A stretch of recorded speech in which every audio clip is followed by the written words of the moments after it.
السلام عليكم البنات، كي دايرين بخير؟ نتمنى تكون احوالكم طيبه بخير وعلى خير. اجيو نوجدوا اليوم واحد الوصفه للتخلص من مشكل فقر الدم، الانيميا، نقص الحديد، وكذلك كتنفع حتى في زياده نسبه الامتصاص. كان وجهك صفر ما فيش ما يتشاف بالمره، وكانوا وليداتك دايما سخفانين وعيانين. هاد الوصفه ضروري انك تنوضي وديريها معايا، لانها فعلا كامله فوائد، لانها فعلا كامله مخزون ديال الحديد، وكتطلع لنا الحديد بنسبه خرافية. والأكثر من ذلك سهلة واقتصادية ولذيذة، وممكن أنك تعتمديها كيف ما تنقولوا في الأسبوع كامل، وكتجي رائعة ما كتمليش منها بالمرة. أول شيء من بين العلامات ديال نقص الحديد تيكون عندنا المشكل ديال الأظافر تيتهرسوا، الشعر كيتساقط، هذا المشكل كيعانيو منه بزاف ديال الناس، شحوف في البشرة واصفرار، وعندنا هذاك العيا والتعب والرخوه. اضافه ان وليداتنا عارفينهم انهم عيانين دائما ومخيين، ولكن دي فوا تيكون عندهم مشكل ديال نقص الحديد، او لا تيكون عندهم مشكل ديال الامتصاص ديال الحديد. وهذا الشيء علاش كنقول لك دائما حاولي انك تتابعي الفيديوهات اللي معايا اللي كامله فوائد. والاكثر من هذا غادي تنفعك حتى بالنسبه الا كان عندك ولدك او بنتك فيه استخفاء، كتعطيه القوه والحيويه خاصة خلال فترة الامتحانات. ونبداو على بركة الله. أول مكون اللي دائما كنقول لكم تعملوه لوليداتكم اللي هو العنب الجاف أولا الزبيب. الناس اللي عندهم السكري ما يديروش، نقلب واحد المخمرة معانا معاكم.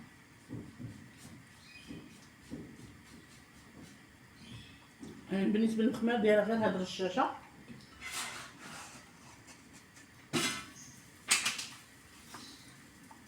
هنا غادي نخوي الماء، نغسلو المرة الأولى نصفيه ونعاود نرجع لكم.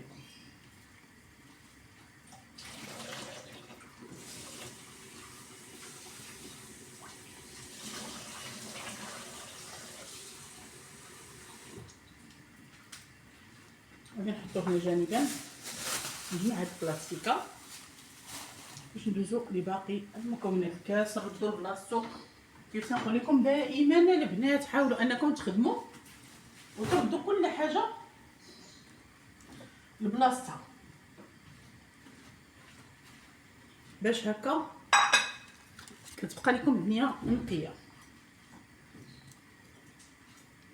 وهنا كاينين فيتامينات اللي ضروريين مع المكونات اللي كتكون غنيه بالحديد، واللي من بينها الفيتامين الف المهم للبصر والنظر، فوالا كيف كتشوفوا معايا، واللي كيساعد بشكل كبير على الامتصاص.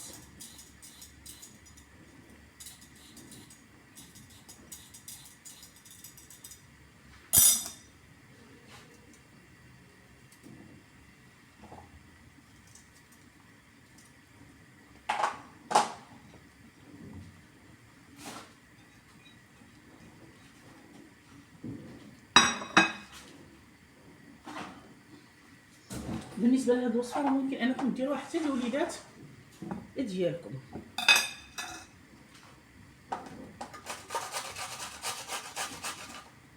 ناخذ هكاك، ما بغيناش نطحنوه، بغينا نبقاو فيه الالياف الطبيعيه اللي كيحتاجها الجسم ديالنا، وفي نفس الوقت اللي كتحفز لينا حتى الامعاء على الامتصاص.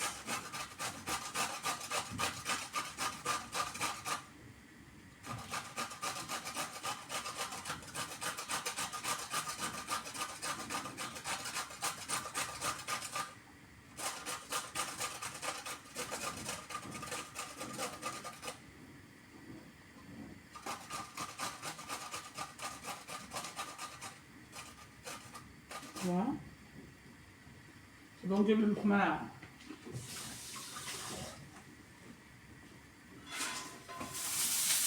خصكم راه خدامها، ها نتوما ديروا يديكم، هذا معيون مع 6 الصباح.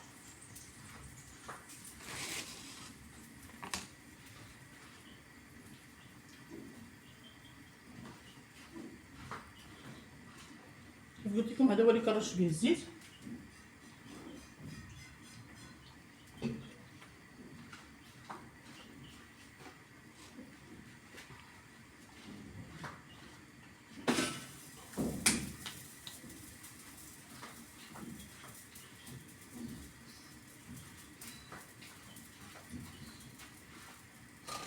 نرجعو نكملو المكونات ديالنا.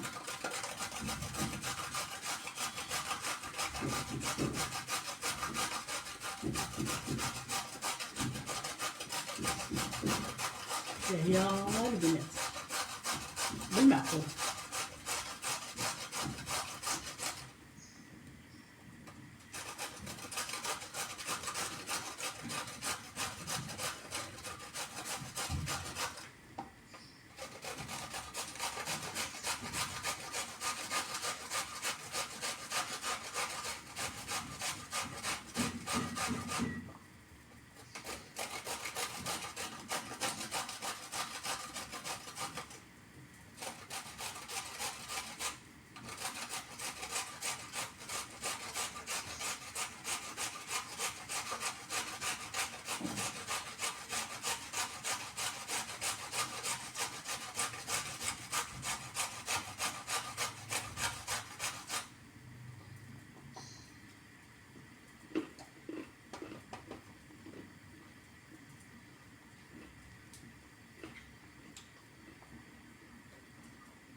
صبرون قبل نقلب المخماره.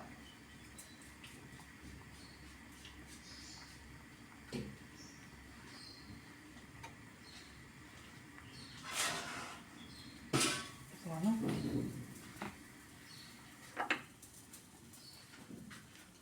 وناخذ واحد البول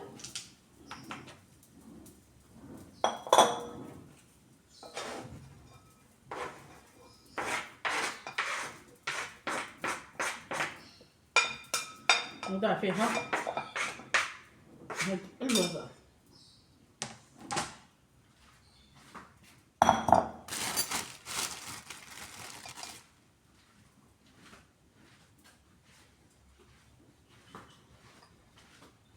وهذه هي اختي نيطوايي.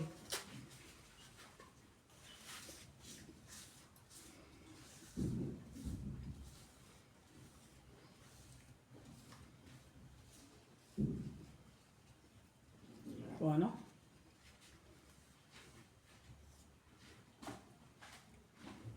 غادي ناخذ بيطرافه وحده ولا ما يسمى بالباربه. والبابا خصها تكون جديده حمراء. وهاد السلطه راه ممكن انكم ديروها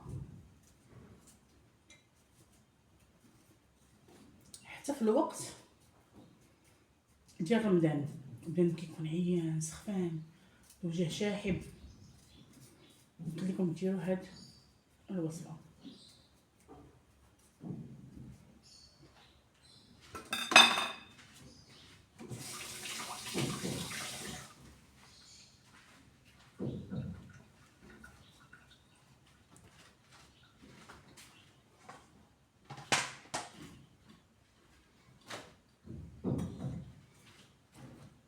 غادي ناخذ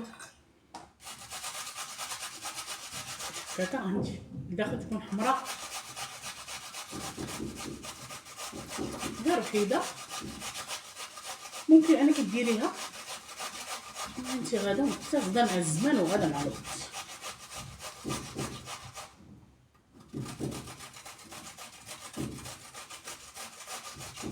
الوليدات كيملوا من العصير دائما ممكن انك ديري لهم هاد الوصفه.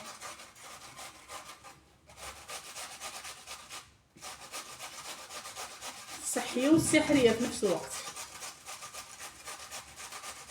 ومن الافضل بالنسبه للناس اللي عندهم الانيميا وفقد الدم ياخذوها وهي خضراء. وغادي نعطيكم حتى الناس اللي عندهم فقد الدم اشنو ياكلوا وشنو ما ياكلوش. غير صبروا عليا.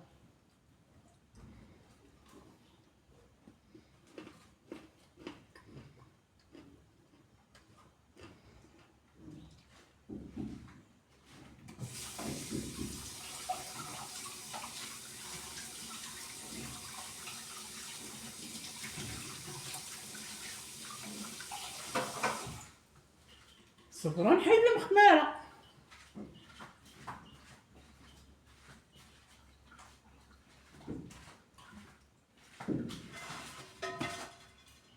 هانتوما عندنا منيهم شويه ديال الزبده البلديه والعسل الحار في العشيه للكوتي. يا اختي كاسات باريزيان الخبز ديال الزنقه راه كيمص القلب والله الا ولا فينا العكس.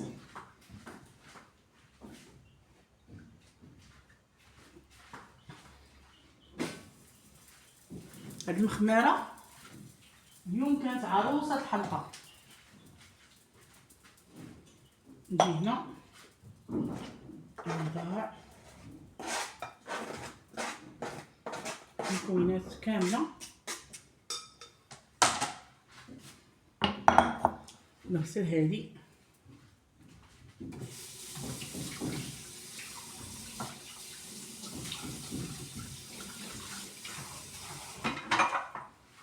ونرجع معاكم.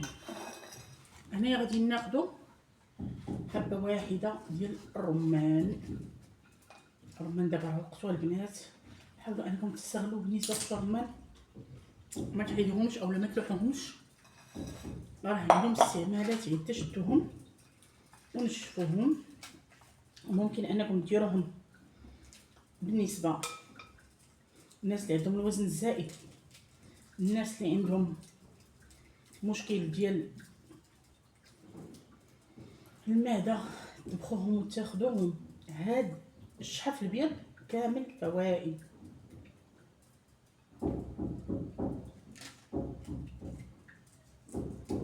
فوالا الناس اللي عندهم مشكل ديال الحديد ناقص يحاولوا انهم ما يتناولوش اشياء اللي غنيه بالكالسيوم، يعني ما يكثروش من الكالسيوم، لان الكالسيوم بكثره كيعرقل لينا امتصاص ديال الحديد. مفهوم؟ ملي كتاخدي الكالسيوم بكثره تيوقع عندك الجسم ديالك ما كيمتصش الحديد، وهذا هو المشكل اللي كيوقعوا فيه بزاف الناس. الكالسيوم بحالاش كاين عندنا الالبان والاجبان، وعندنا كذلك حتى هادشي ديال الفرomاج ديال الجبان ديال الحليب، ولو يكون ديال البقر. الا خديتيه بكثره وكان عندك واعره مشكل ديال الامتصاص، وكان عندك مشكل ديال نقص الحديد، كيلعب على الحديد وما كيخليش نهائيا الجسم ديالك يمتصو. حنا هاد القشيرات ديال الرمان غادي نديرهم في بلاطو وغادي نحتفظ بهم باش ان شاء الله باذن الله نديرو بهم وصفات اخرى، وحتى بالنسبه لتساقط الشعر. قلاب المخماره، والحقيقه غنبقاو نقلبو في هاد المخمارات. قلت والله ما نحيد هاد لي بارتي، نخليكم تعيشوا معايا الاجواء كيف ما هي.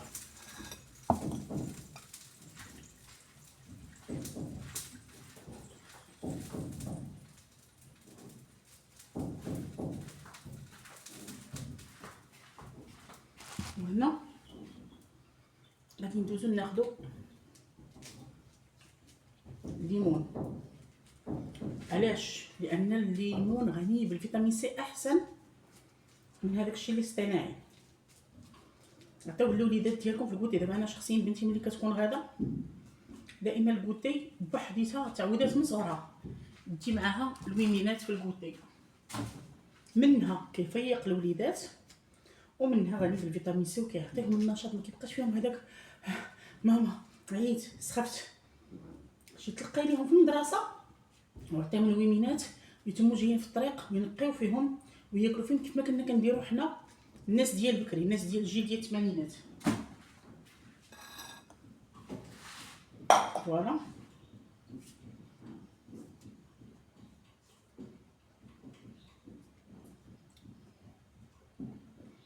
حقا غادا نقسمو ليهم، غيبداو يتبعكوا عليا.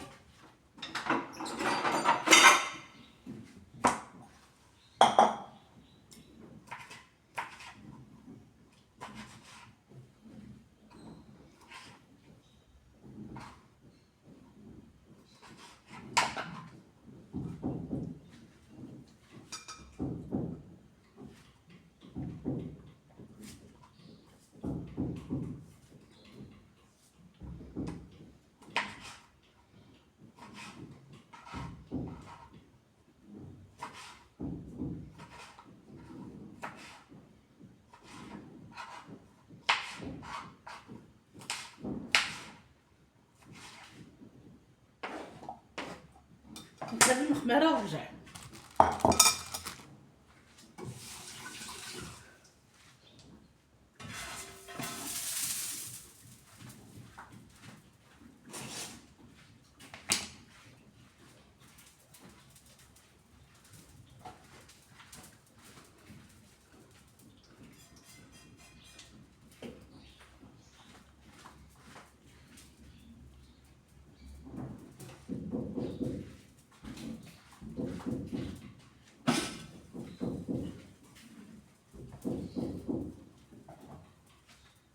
وهنا غادي ندوزو ناخدو حبه واحده من الموز.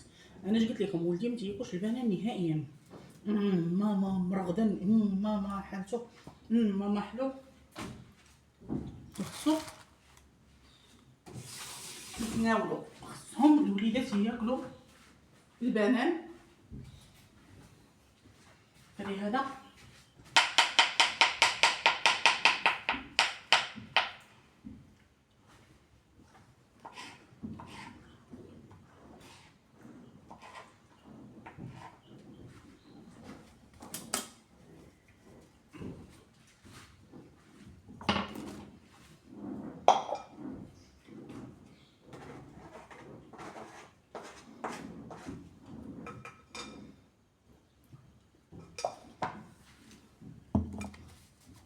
ندخلو لوليداتنا التغذيه ديالهم. هنا عندي حبات من الجوز. علاش؟ لان البنان مرخي ومرغدن. غادي ملي بداو ياكلوا الوليدات غادي يلقاو الجوز او الكركاع كيعطي هذاك الكروستيون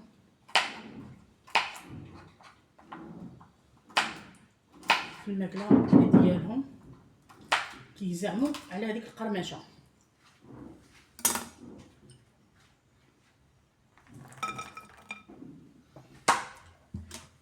ناخذ نصف حامضه،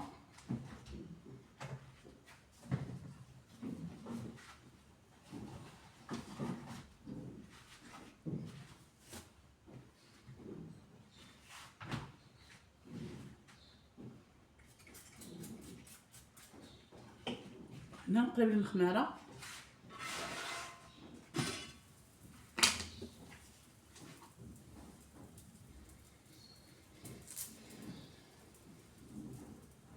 ناخذ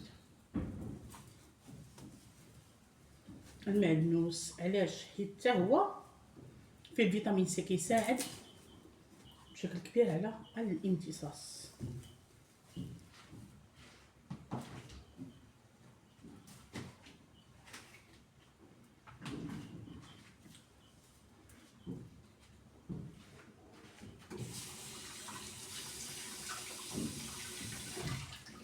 وخصو يكون طري، ما يكونش في المجمد اولا الفريغو.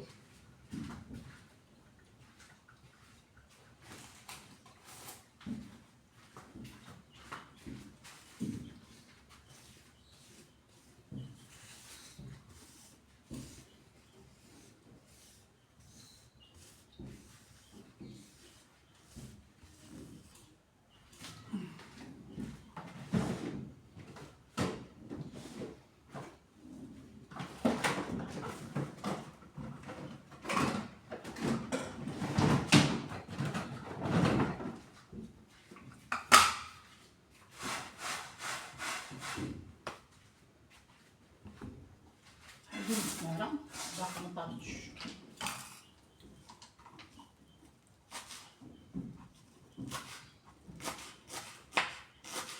باش ندير هذيك الجرابه صعيبه ليا تقطعها دغيا كيفاش.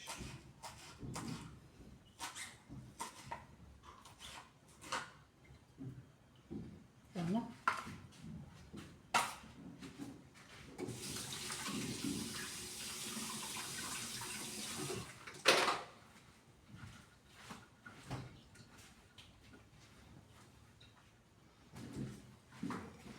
نجي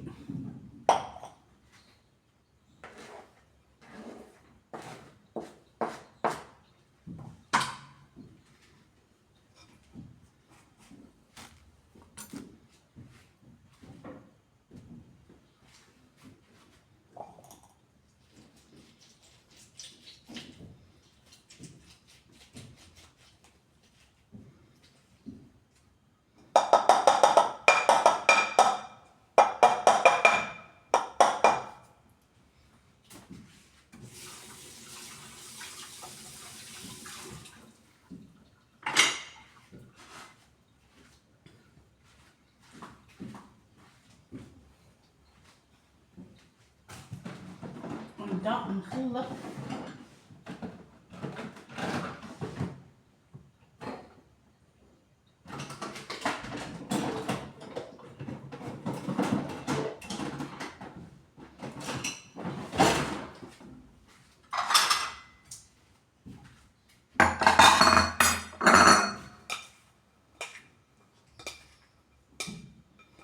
خلطي مزيان.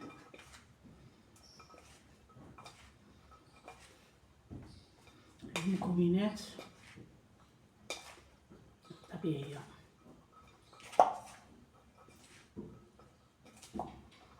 مهمة للنظر وفي نفس الوقت حتى بالنسبة للوليدات وليس بالنسبة لينا حنايا كبارين اللي كنعانيو من مشكل شحوب البشرة، اصفرار وتساقط الشعر، وكذلك المشكل ديال قلة الامتصاص. ممكن أن نفطروا بها أولا نديروها مع الغداء.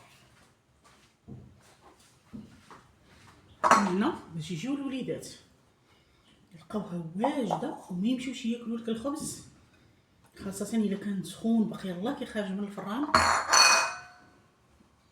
فغدا تحطيها باش غير يجيو تحط عليهم هما الاولى، عاده تخلي واحد المده عادي يتغداو. اوكي، يعني ملي يجيو ماما جوع جوع جوع سبقيها لهم هي الاولى وعادي يتغداو من بعد. صافي، يلا بالصحه والراحه. ما بقى لي الا نودعكم على امل اللقاء بكم في حلقه اخرى، فيديو اخر مع المخماره الاخرى. الخماره الاخرى هي طابت سخونه جات لكم على ديال الفيديو. بالصحه والراحه غداكم، والى اللقاء في حلقات اخرى ان شاء الله باذن الله. تهلاو.